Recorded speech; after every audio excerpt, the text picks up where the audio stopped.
President Joe Biden there in Virginia Beach, where he is touting his efforts to protect health care and continue to warn voters, in his words, that Republicans are planning the deep cuts to social programs like Medicare and also the Affordable Care Act. So for more, let's bring in ABC's Jay O'Brien, who covers the Hill, everything Congress, and also our senior national policy reporter, Ann Flaherty. So, Ann, let's just sort of break it down here. Clearly, the president looking forward to 2024, even though it's not officially announced. We must say that this definitely sounds like a re-election speech.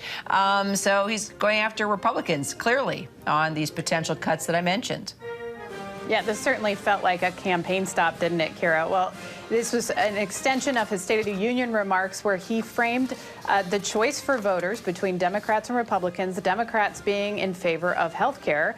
And he claims that Republicans want to cut health care, cut the Affordable Care Act. If they agree to keep Medicaid and Medicare funded in this debt ceiling negotiation, then he was making the argument that it's simple math. Then they're going to go after the Affordable Care Act, which everyone knows is a very popular program.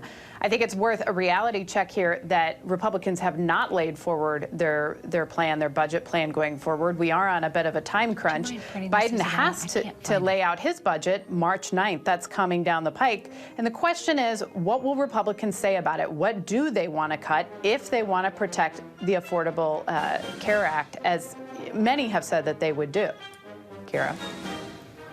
So, Jay, the president also went directly after Republicans like Marjorie Taylor Greene, referring to the night we can't forget where she and others were screaming liar, liar when he tried to talk about those deep cuts on behalf of Republicans. And he actually stepped away from his State of the Union address to actually go back at them. Here's that moment, actually. How can you forget the white fur, too, where they were having this back and forth right in the middle of a formal evening. It's like they were having debate team night.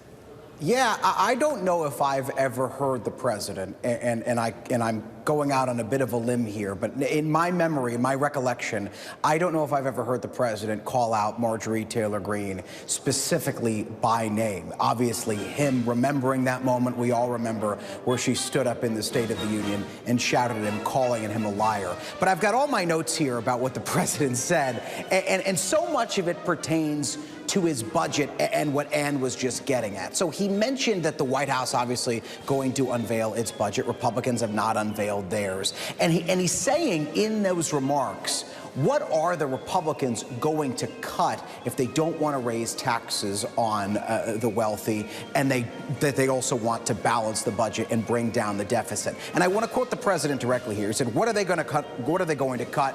He's alluding to the fact that he believes they're going to cut Medicare and Medicaid and other aspects of health care. And then he says that question hangs in the balance. Worth noting here on this building, though, Republicans have said they don't want to cut entitlements. They haven't laid out anything else they want to cut. And that's where this speech comes in, this vacuum where Republicans have not laid out their plans. So the White House gets to say, well, what are their plans? Could their plans be this? Could their plans be something else? All of it, again, an opening salvo, in a sense, for those tense debt ceiling negotiations that are likely to drag out into the summer, the president and Republicans haggling over spending and haggling over cuts, most likely. Jay and Ann, thank you both so much. Hi, everyone. George Stephanopoulos here. Thanks for checking out the ABC News YouTube channel. If you'd like to get more videos, show highlights, and watch live event coverage, click on the right over here to subscribe to our channel. And don't forget to download the ABC News app for breaking news alerts. Thanks for watching.